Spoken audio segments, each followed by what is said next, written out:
It began like most HOA drama stories do, with a seemingly harmless letter. The kind printed on standard white paper, tucked into an envelope with a neatly typed label, and slipped quietly into the mailbox without a knock or word. A whisper of authority disguised as community care. Inside, the note was polite, if a bit too polished. It referenced neighborhood aesthetic standards and uniform perimeter structures. The violation, offense. Specifically, one that was allegedly 6 inches taller than the association's regulations allowed. The homeowner in question was Jack, late 40s, recently divorced, quiet, and, above all else, someone who just wanted his privacy. He had moved into the Willow Glen estates to escape the chaos of city life. The suburb promised peace, order, lawns so symmetrical it was almost eerie. But Jack had no interest in winning Yard of the Month or hosting elaborate barbecues. He wanted solitude, and his fence, sturdy, well-built, and just a touch taller than average, was how he planned to keep it. It hadn't always been that tall. When he first built it, it was well within limits. But over time, he had added a bit of height. Not even a full panel, just enough to block out the view of his nosy next-door neighbor, Karen. Karen was a legend in the HOA. She didn't hold an official title, but she may as well have. Blonde bob always in place, clipboard in hand, voice just a decibel louder than necessary. She knew every rule in the book, and enjoyed enforcing them even more than the board did. She'd warned him once, during a chance encounter by the mailbox. Something vague about fence height. He'd nodded, offered a non-committal smile, and gone on with his day. But that wasn't enough for Karen. When the letter came, Jack knew exactly who had reported him. Most people might have apologized, maybe removed the extra height and moved on. Jack, however, wasn't most people. He didn't like being pushed.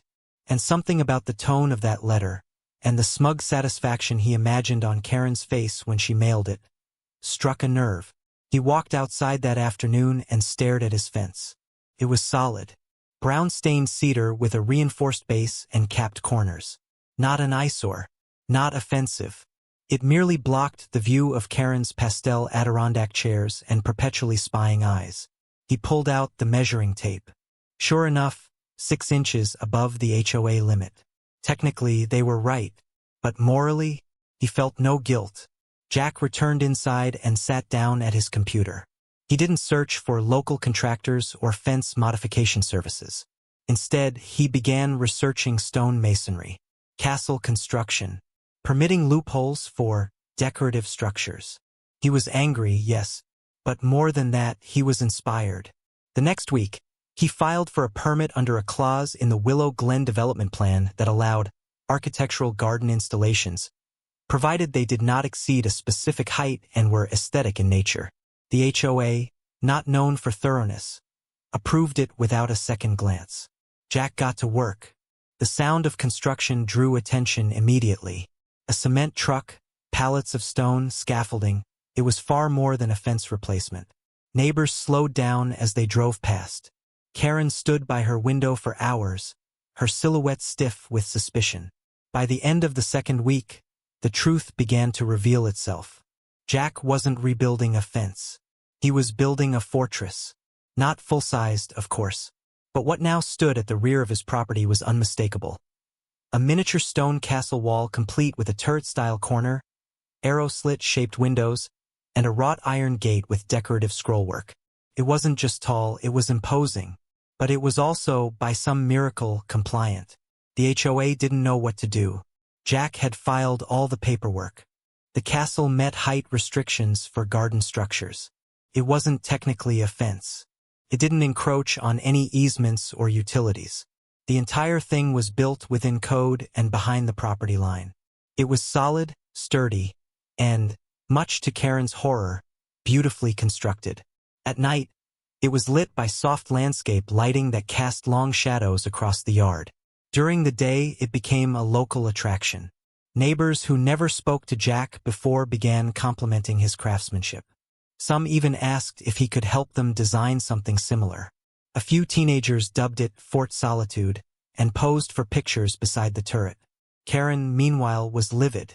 She filed 3 new complaints in the span of a week, one claiming the stone was too aggressive in appearance, another citing medieval themes inappropriate for suburban architecture, and a third alleging that the castle invited public loitering. None of them stuck. Jack said nothing. He didn't retaliate or post on neighborhood forums. He simply continued building. A small flag bearing a lion's crest was raised above the turret. A decorative plaque reading "Privacy is not a violation" was mounted by the gate. By the time the third letter from the HOA arrived, Jack barely read it. He was already designing the second tower. What had begun as a quiet need for space had grown into something more. Jack didn't set out to rebel, but once pushed, he found something liberating in standing tall. In building, literally and figuratively, a wall between himself and the arbitrary, small-minded rules that had once tried to shrink his world by 6 inches. The neighborhood was divided now. Some admired his nerve. Others, particularly Karen and her circle of clipboard commandos, saw it as a threat to the order of Willow Glen. Tension simmered beneath the manicured lawns and identical mailboxes. And Jack? He just kept stacking stone. As the turret's shadow grew longer across his yard, one thing became clear. He wasn't just building a wall. He was laying the foundation for a battle. The second tower began as a joke, or at least that's how Jack pitched it to himself. A whimsical idea born from the absurdity of the situation. But by the time the mortar dried on the first row of stone, it was clear this was no passing impulse. The fortress was growing, and Jack had no intention of stopping. He had always been a practical man, planner, a thinker, but something about the HOA's fixation on control, and Karen's fixation on him, had unlocked a part of his mind he hadn't tapped in years. Maybe it was his childhood love for fantasy books. Maybe it was his college hobby of architectural drafting. Or maybe it was just the simple fact that building something permanent gave him the kind of peace no fence ever could. The second turret rose on the opposite side of his yard, symmetrical to the first. Slightly taller, slightly wider, still entirely legal. The stone was reclaimed granite. Jack had sourced it from an old estate sale 2 towns over, hauling it piece by piece in the bed of his truck. He mixed the mortar himself, working late into the evenings under string lights stretched between trees. Neighbors passed by slowly in their SUVs, some waving, others just gawking. Karen was doing more than watching. She was documenting. Every day, she paced the sidewalk with her phone in hand, snapping pictures from every angle. She scribbled in her notepad, marched to the HOA office 3 blocks down, and flooded the community email with updates. But her complaints were met with silence or polite dismissal. Jack hadn't broken a single rule. In fact, his structures were beginning to be used by the HOA board as a case study in creative compliance. Begrudging admiration was starting to show, even among those who didn't like his defiance. And that made Karen furious. She shifted tactics. If she couldn't win on the grounds of legality, she'd try optics. Suddenly, community forums began buzzing with posts about visual pollution, property devaluation, and neighborhood integrity. While no names were mentioned, it was obvious who the posts targeted. Some accused Jack of turning the neighborhood into a Renaissance fair. Others claimed the castle created unwanted attention from outsiders. Jack read every comment. He didn't respond, but he remembered them. He added a wrought iron bench inside the courtyard. He planted climbing roses to weave up the outer walls. He installed solar-powered spotlights to bathe the castle in golden light every evening. What began as a simple reaction to a fence complaint had turned into something grander. His backyard was now a medieval courtyard complete with decorative stonework, mossy patches, and a rainwater-fed fountain carved to look like a lion's mouth. It was eccentric, yes, but it was also beautiful, and it became popular. One Saturday afternoon, a local blogger stopped by unannounced. She had heard rumors of the backyard castle and wanted to feature it on her lifestyle website. Jack agreed under one condition: no photos of him, just the build. Within days, the post went viral. Suburban Fortress, when HOA rules inspire art, became the headline. Then came the interest from local media. A news van appeared, parked across the street with its mast cam tilted toward Jack's house. The anchor did a short segment from the sidewalk, her voice cheerful and just a touch mocking. She called the castle a masterclass in passive resistance. Karen was beside herself. Jack knew it the moment he saw the new sign on the HOA bulletin board. It was bright red, laminated, and featured bold font at the top. Community Survey. Architectural Integrity Guidelines Update. Beneath it were a series of bullet points, clearly aimed at banning future structures of non-residential nature. But it was too late. HOA rule changes required a 2/3 neighborhood vote, and Jack had allies now. People who loved the creativity, who were tired of the HOA's rigidity, or who simply didn't like being told what kind of porch decorations they could hang. Karen knocked on doors. She hosted an emergency HOA awareness brunch. She handed out leaflets titled, "Defending Our Neighborhood's Vision." It didn't work. The community was split down the middle, but Jack had more support than anyone expected. Parents whose kids had posed in front of the castle. Retirees who enjoyed seeing something different out their window. Veterans who respected his quiet resolve. And people who, like Jack, had been silently pushed around for too long. But Karen wasn't done. She filed a formal petition to have Jack's property reviewed for community disruption. The term was vague, buried deep in the bylaws and rarely used. It required a review panel, an evaluation, and, most concerning, a temporary suspension of community privileges, including voting rights in HOA elections. Jack received the notice via certified mail. He read it, folded it carefully, and set it aside. Then he ordered lumber and began designing a working drawbridge gate for the main entrance. That weekend, he hosted his first and only public event, a backyard open house. No invitations, just an open gate and a sign that read, "All neighbors welcome. Honor code only." Dozens showed up. They walked the courtyard, admired the architecture, took pictures. One elderly neighbor brought her grandson, who wore a night costume. Another neighbor, a quiet man Jack had only ever seen mowing his lawn, brought over a bottle of wine and 2 glasses. They sat beneath the turret and toasted to building something real. By the time the sun set, the fortress wasn't just a statement. It was a symbol, a reminder that creativity, when pressed by control, doesn't shrink. It expands. And Jack wasn't finished building yet. By the time autumn rolled in, Jack's home had become a landmark, not just within the Cedar Hollow subdivision, but far beyond it. Cars occasionally slowed down along the main road to catch a glimpse through the tree line. Strangers walked their dogs past his property just to get a peek. Some kids even dubbed his house the Keep, like something out of a fantasy novel. But within the walls of the HOA's office, the mood was anything but amused.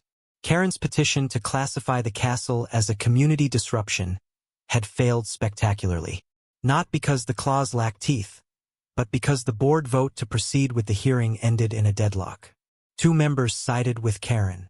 2 abstained. 1, a newly appointed member tired of the pettiness, voted against it with a sigh. That didn't stop Karen from acting like she had won. She began patrolling the neighborhood more aggressively, phone always in hand. She took photos not just of Jack's property now, but of anyone she considered influenced by him. Plastic flamingos, bold-colored shutters, even a hand-painted mural on a garage door were all targets of sudden complaints filed under vague accusations like nonconformity and visual clutter. Jack watched the storm brewing. He knew it wasn't just about him anymore. The HOA's obsession with conformity had been simmering for years. He had just lit the match. So Jack leaned in further. He expanded the stone pathway that wrapped around the courtyard, replacing it with a cobbled design reminiscent of old European roads. He added a small, ornamental guardhouse near the gate, no more than a shed with a pointed roof and tiny arched windows, but it added to the medieval theme. Visitors loved it. Then came the moat. Not a real one, of course. That would be a health code nightmare. But Jack had ideas and a garden hose. He created a shallow trench, lined it with dark stone, and filled it with a small pump-fed stream that circled the outer wall. Water lilies floated in the current. A decorative stone bridge arched over it, connecting the main yard to the courtyard entrance. It wasn't deep, and it certainly wasn't dangerous, but it looked real enough from a distance to make passersby do a double take. He called it the reflecting channel on his garden plaque. Karen called it an absurd mockery of neighborhood values. She demanded a reevaluation of his landscaping plan. But Jack had never submitted one. He didn't need to. The rules didn't require prior HOA approval for decorative water features under 18 inches in depth. She tried another angle, safety. Karen claimed the moat presented a slip-and-fall risk, especially to children. Jack responded by installing solar-powered safety lights, decorative railings, and a warning sign that read, "Please cross at bridge, honor the code of chivalry." It became a running joke in the neighborhood. Jack, meanwhile, remained focused. He took photographs of every addition, cataloged every receipt, made sure each modification stayed within the confines of HOA bylaws, even the ambiguous ones. Every stone, every fixture, every accent was deliberate. He wasn't just building a castle anymore. He was building a fortress of compliance.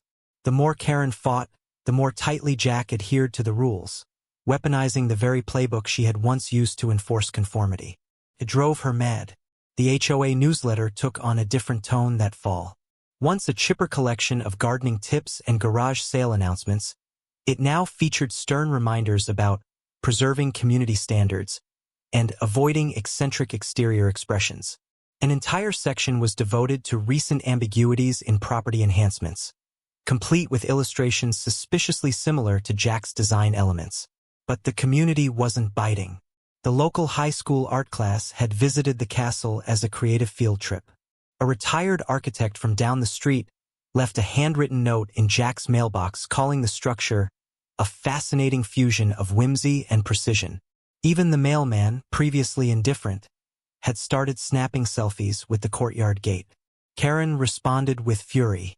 She began parking her car across from Jack's house for long stretches of time, notebook in hand, scribbling observations. At one point, she even stood on a step ladder on the sidewalk, trying to peer over the stone wall. Jack installed decorative spires, purely ornamental, along the wall that blocked her view. Then came the drone. It happened late one afternoon. Jack was sitting in his yard, quietly adjusting some LED uplighting near the base of his lion-headed fountain, when he heard the faint, high-pitched whir above him. Looking up, he spotted it, a black quadcopter drone hovering above his property, camera pointed downward. It circled slowly, methodically. Jack didn't panic.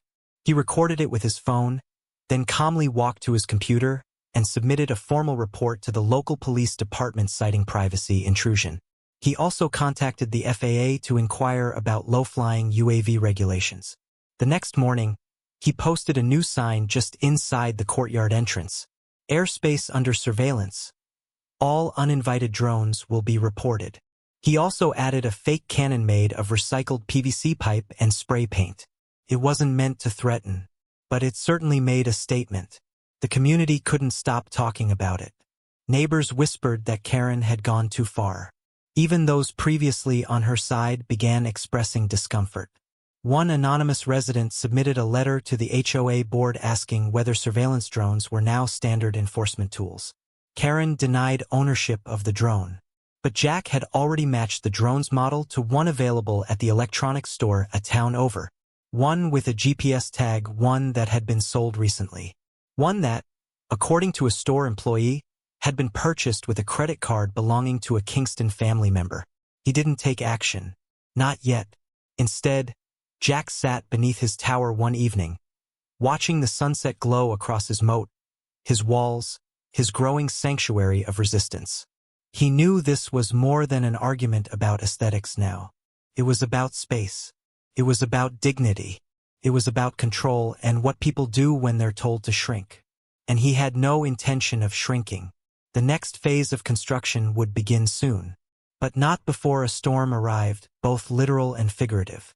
The first cold front of winter brought with it a heavy wind, thick gray clouds, and the scent of something inevitable in the air. Jack stood outside his castle. His once modest suburban property now transformed into a local curiosity, a battleground, and a statement. The ornamental spires on the wall shimmered in the light drizzle, The shallow moat rippled in the breeze, and the stone walkway, widened with new weatherproof pavers, gleamed under the overcast sky. Everything was calm for now. But the storm wasn't just meteorological.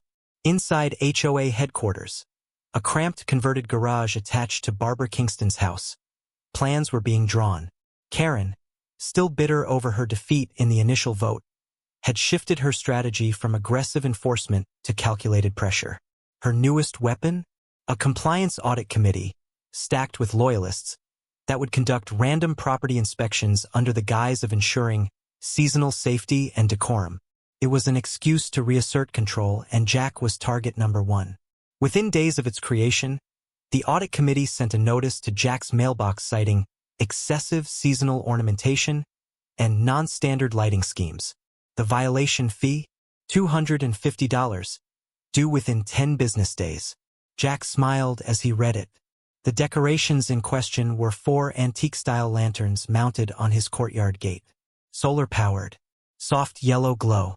No animation, no music, no Santa Claus inflatable, just ambience. He drafted a formal rebuttal and sent it certified mail. In it, he cited the exact clause in the HOA handbook that allowed low-intensity decorative exterior lighting between November 1st and January 15th, provided it poses no nuisance or hazard. His lanterns were fully within code, and Karen knew it. But the audit committee wasn't interested in technicalities. They were probing for weakness, hoping that if they buried him in bureaucracy and bogus citations, he'd cave, or get angry, or at least take something down. Instead, Jack took it up a notch. He began reinforcing his decorative elements with subtle but unmistakable references to medieval architecture. A wrought iron emblem bearing a lion crest, inspired by his old college mascot, appeared over his garage. Foero slits were painted onto his side fencing panels. A working drawbridge mechanism, constructed from lightweight composite wood and steel cable, was added to the front gate. It wasn't functional in a practical sense, but it looked incredible. Kids on the block cheered when they saw it lowered. Karen did not. Her audit committee returned the following week, snapping pictures from the sidewalk. This time they brought measuring tape, a clipboard, and a portable level. One of them dropped a tape measure into the moat to verify its depth. Jack filmed them from his porch, zooming in on the soaked committee member who slipped into the shallow water trying to retrieve the tape. He didn't post the video, not yet, but he archived it just in case. The citations kept coming, some more absurd than others. Stone texture not matching surrounding aesthetic. Potential tripping hazard. Bridge railings exceed acceptable flare design. Use of historically inspired motifs may intimidate other residents. Jack could barely believe that last one. But there it was in black and white. He sent another rebuttal. Another packet of photographs. Another copy of bylaws, this time, annotated with color-coded sticky notes. He wasn't giving them an inch. The storm finally broke, literally the following weekend. An intense winter squall swept through the region, with 60-mile-per-hour winds and sheets of ice-laced rain. Trees cracked. Lawn ornaments flew. Power flickered. By morning, the ground was slick with branches, and several fences throughout the neighborhood lay in ruin. But Jack's castle stood firm. The stone wall had been sealed with water-resistant mortar. The spires, though decorative, were reinforced with metal rods. The drawbridge was folded and chained, and the moat overflowed slightly, but drained correctly through the gravel bed Jack had installed months ago. Across the street, Karen's pristine white fence had been blown flat. It wasn't lost on the neighbors. In the days that followed, a subtle shift occurred. Residents previously wary of Jack's eccentric construction began asking questions. How did you build it? Where'd you get the stone? What kind of sealant did you use? Was it expensive? Jack answered politely, even offered advice. He had become something new, a quiet authority. Not the HOA kind, the useful kind. A man who didn't just defy pettiness but did so with knowledge, precision, and care. But Karen wasn't done yet. With winter in full swing, she pivoted from decorum to danger. This time, she attempted to invoke an obscure clause in the community emergency guidelines, In the event of structural concern during inclement weather, the board reserves the right to mandate the temporary removal of external modifications deemed unstable or dangerous to surrounding properties. Karen sent Jack a hazard declaration demanding the immediate dismantling of his wall's upper layer and any vertical structures exceeding 72 inches, citing wind risk. Jack responded by commissioning a licensed structural engineer. The report that came back was devastating for Karen.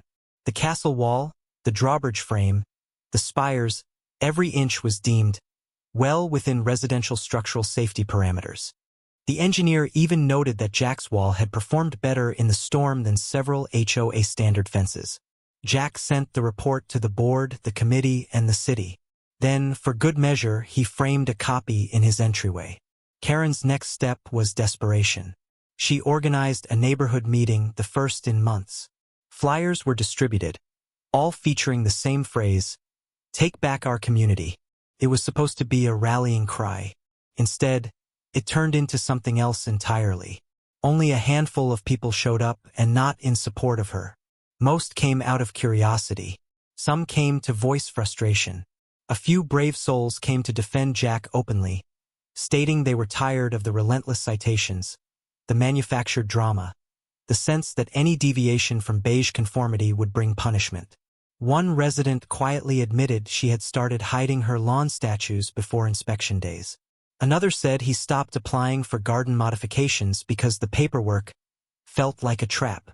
Karen tried to pivot, painting Jack's castle as a symbol of disorder. But the room had shifted. Jack didn't attend. He didn't need to.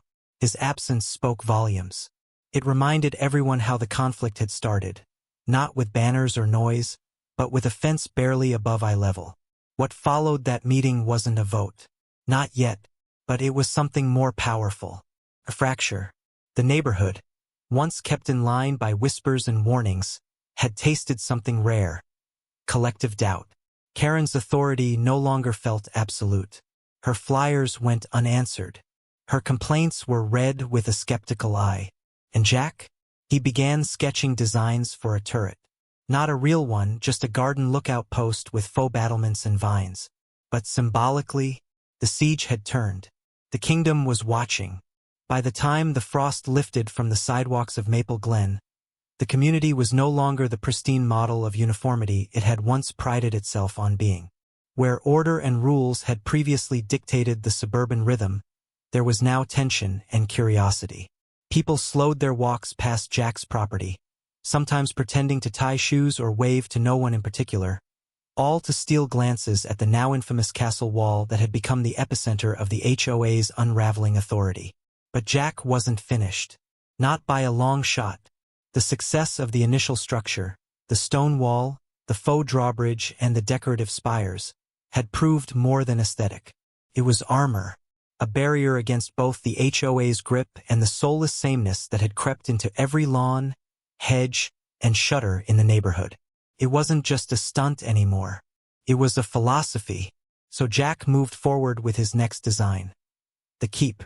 In medieval architecture, a keep was the fortified tower at the heart of a castle, the last line of defense, the symbolic center of power. Jack didn't want something absurd or oversized, but he wanted something that would make a point. His version would be a two-story garden structure built into the rear corner of his lot, nestled between two aging maple trees. Stone veneer panels, decorative arrow loops, and a spiral staircase made of salvaged wrought iron. The top would be a lookout turret with a 360-degree view, not just of his backyard, but of the neighborhood that had tried to control him. To most, it would look like an extravagant treehouse. To Karen and her shrinking HOA loyalists, it was an act of war. Construction began in March. Jack worked quietly, methodically. The foundational supports had already been approved, technically permitted as garden observation platforms, during a much earlier landscape project. Back then, he hadn't even known he'd use them this way, but now they served perfectly. Lumber was delivered at dawn. Stone panels arrived on flatbeds. Jack hired a pair of independent contractors he'd used years ago during a basement renovation. They worked efficiently and didn't ask questions. Within 2 weeks, the structure was taking shape, Tall, elegant, and unmistakably medieval. By the third week, the turret was visible from the street. Karen lost her composure. She fired off a series of emergency memos, subject lines in all caps, claiming the structure was unauthorized, unsafe, and in violation of vertical zoning limits. She even included aerial drone footage, captured illegally, Jack suspected, of the tower under construction. Her accusations were heated, citing shadow impact on adjacent lots and aesthetic disharmony. Jack, of course, had receipts. Before breaking ground, he'd researched everything. County height restrictions, HOA architectural addendum clauses, setback lines. His structure was within every legal limit. He even had a signed letter from a city inspector confirming the tower was compliant. In a neighborhood ruled by fear and assumption, Jack had weaponized knowledge. And Karen couldn't argue against facts. But she tried anyway. The HOA convened a special meeting. This time not in a resident's garage but in a rented community room at the local rec center. Attendance was mandatory for all board members. Jack wasn't invited, but several neighbors attended and live-texted him updates. Karen stood at the front of the room with a slideshow titled, "Preserving Maple Glen's Identity." One of the slides was a zoomed-in photo of Jack's new tower with the caption, "Unnecessary Structure." Another showed a side-by-side comparison of Jack's property versus a model home from the community brochure. It was an intentional contrast, chaos versus order, rebellion versus compliance. But it backfired. Because what Karen failed to grasp was how tired people had become of that brochure version of life. The HOA's identity was a source of stress, not pride. Rules weren't keeping the peace, they were suffocating creativity. Jack's castle had become a symbol of something rare in modern suburbia: individuality. After the meeting, several residents approached Jack privately. Some to ask about his structure, others to vent their own frustrations. One neighbor admitted she'd received a citation for planting sunflowers. Another shared that his child's playset had been deemed visually distracting by Karen's inspection team. Quietly, cautiously, the tide was turning. But Karen still had allies, if only a few. She enlisted one of them, a retired civil engineer with a clipboard fetish, to submit a structural grievance petition. It demanded a halt to Jack's construction pending a safety review by an independent HOA-appointed committee. They hand-delivered the notice, complete with full legal formatting. Jack posted it on his turret door with a sticky note, "Denied." Then he called his lawyer. The grievance had no legal weight, just another scare tactic. But Jack took it seriously, not because he feared it, but because it signaled desperation. Karen was running out of options. The HOA had no real authority to stop him, but they still tried, hoping he'd blink first. He didn't. By early April, the tower was finished. Vines crept up its base. Stone eagles perched on either side of the narrow staircase. Inside, it was modest, a reading bench, a small table, a ladder to the lookout above. But the view from the top was breathtaking. Rows of beige rooftops, identical driveways, a sea of sameness, interrupted only by one patch of personality, his. The following week, Jack received another violation notice. This one was different. It wasn't from Karen or her audit committee. It was anonymous, typed, no signature. Just a plain message. "You've made your point. Stop before it gets worse." Jack read it twice. Then he burned it in the fire pit beside his turret. He knew what it meant. Intimidation by proxy. A whisper campaign meant to discredit or shame him. Maybe they'd file nuisance complaints, call zoning officers, spread rumors. But Jack had anticipated it all. His only miscalculation had been in underestimating how much power the HOA still believed it had. The truth was, their house of cards was collapsing. Residents were whispering not about him, but about the board, the overreach, the ridiculous citations, the fear. Jack didn't need to fight them anymore. He just needed to keep building. And he had plans for one more addition, something symbolic. Not a structure, not a banner, but a flagpole. Right at the center of the courtyard, atop the tower, raised on Memorial Day in full view of the street. And if Karen thought his fence was too tall, She hadn't seen anything yet. The turret had become a landmark, unofficially, of course, but unmistakably so. Local delivery drivers used it as a reference point. Joggers stopped to admire it. Kids on bikes made it part of their route, circling around the stone base like knights on patrol. Jack had built it for privacy, yes, but now it stood for something more. It had become the embodiment of defiance wrapped in cobblestone and wrought iron. And yet, Jack knew the story wasn't over. Not even close. Karen, humiliated and undermined at every turn, wasn't the type to retreat quietly. She had spent years enforcing the HOA's rulebook like scripture, wielding it with the authority of a minor monarch. Jack's rebellion wasn't just a challenge to a fence regulation. It was a direct threat to the empire she believed she had built. And empires do not crumble without resistance. Within a week of Jack completing the turret, strange things began happening. The first was a letter, not official but written on HOA letterhead. It cited a community aesthetics emergency review, scheduled for the following month, and claimed all homeowners would need to submit photographic evidence of their property's compliance. The phrasing was vague, the tone demanding. Jack knew exactly what it was. A fishing expedition disguised as policy. Then came the inspector. Not a licensed one, just a bored volunteer named Greg, clipboard in hand, camera slung around his neck like a tourist at an architectural museum.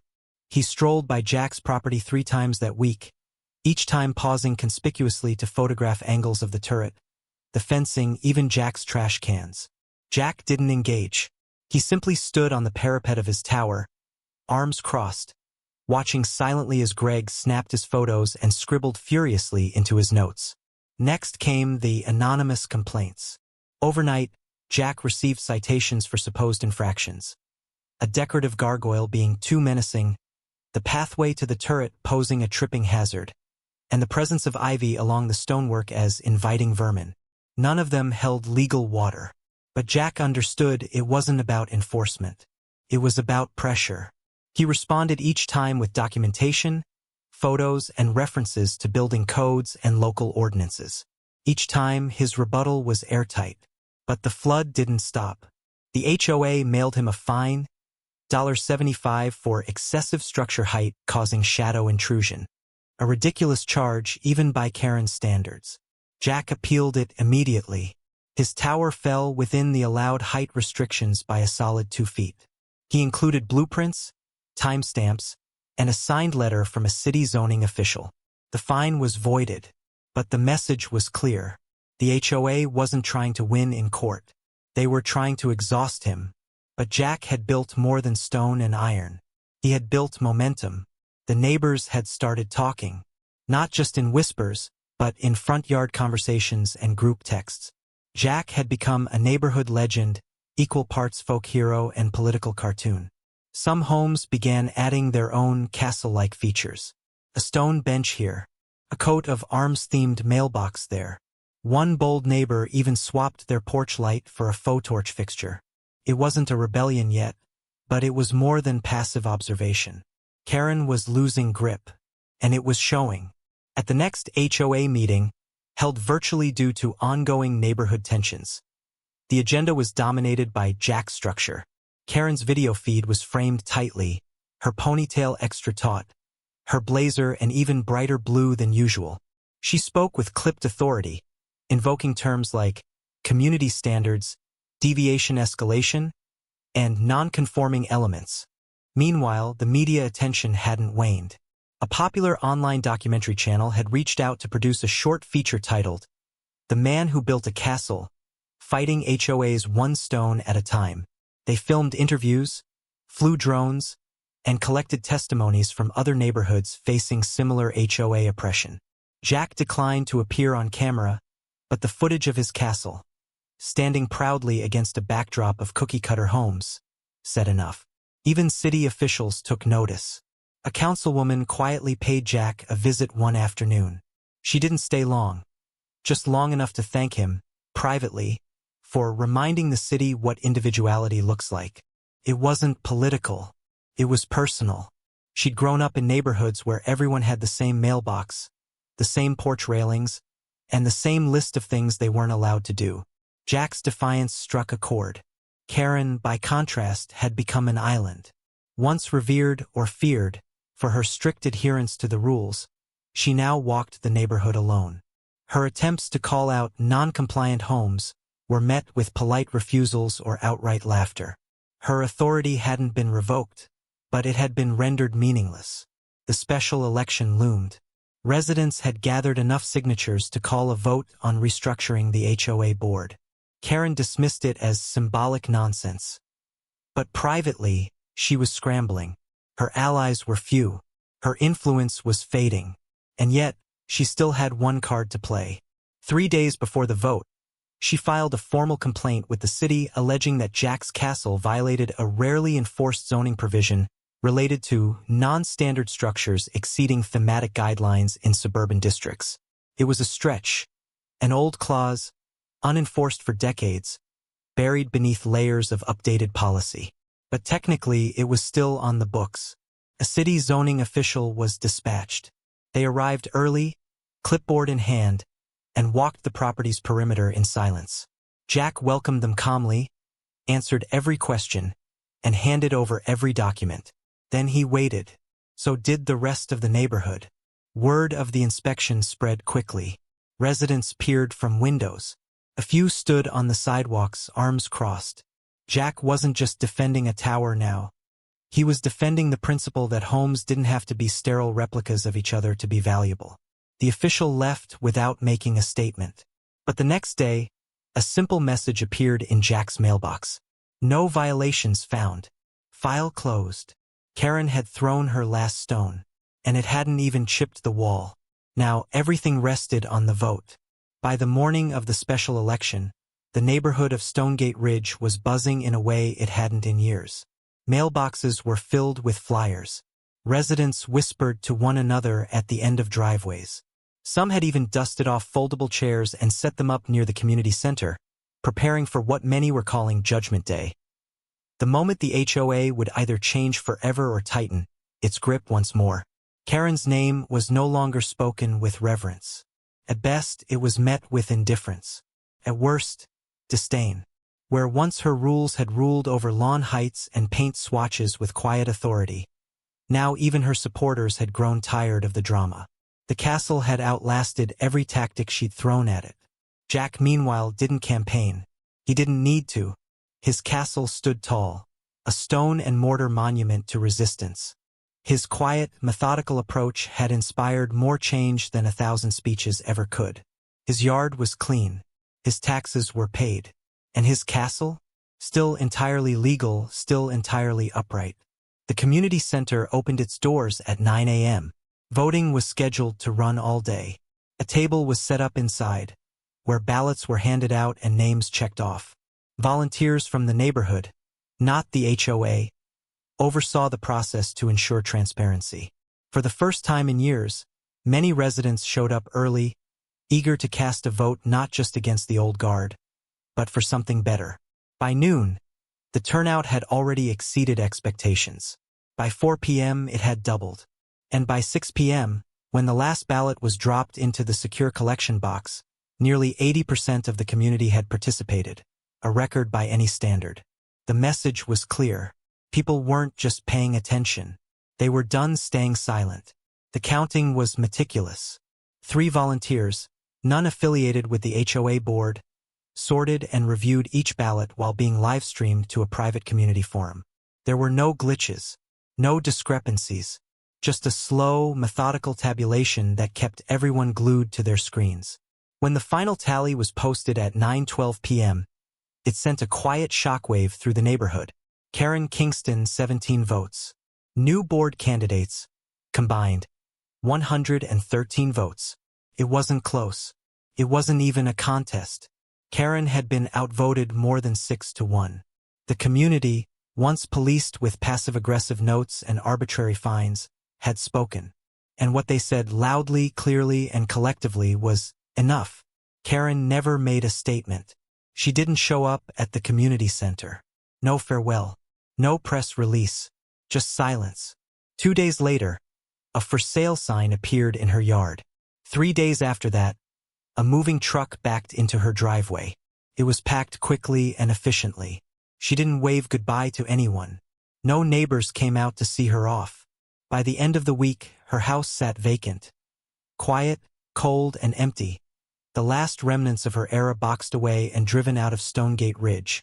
As for the HOA, the new board, composed of previously silent residents and a few fresh voices from younger families, began their first meeting with something unprecedented. An open community forum. Everyone was welcome. Every concern was heard. The rules, they said, were still important, but not more important than people. Their first act was to revise the outdated and overly strict visual compliance policies. Their second was to formally apologize to Jack. He accepted it with the same calm stoicism he had shown throughout the ordeal. He didn't gloat. He didn't rub it in. He simply nodded, shook hands, and thanked them for doing what was right. In the weeks that followed, the castle remained. Not as a provocation, not as a monument to conflict, but as a reminder. A reminder that conformity without compassion becomes control. That rules without reason erode trust. And that sometimes all it takes to change a system is for one person to stop bending. Jack went back to his routines. He finished the final stone detailing on the castle's parapet. He installed solar lights that bathed the structure in a warm glow each evening. Children from the neighborhood began stopping by with their parents, asking to take pictures. Someone brought over a painted wooden sign that read, "Fort Freedom." Jack mounted it proudly at the base of the gate. The castle had become more than a wall. It had become a symbol. And the neighborhood? It began to breathe again. Lawns grew a little longer in some places. A few more porch swings appeared. Gardens were planted with colors outside the approved palette. But no one complained. No one reported. The sense of community that had once been paper-thin began to grow roots. Even the local news followed up with a short segment, interviewing residents and showing updated shots of the now-famed castle.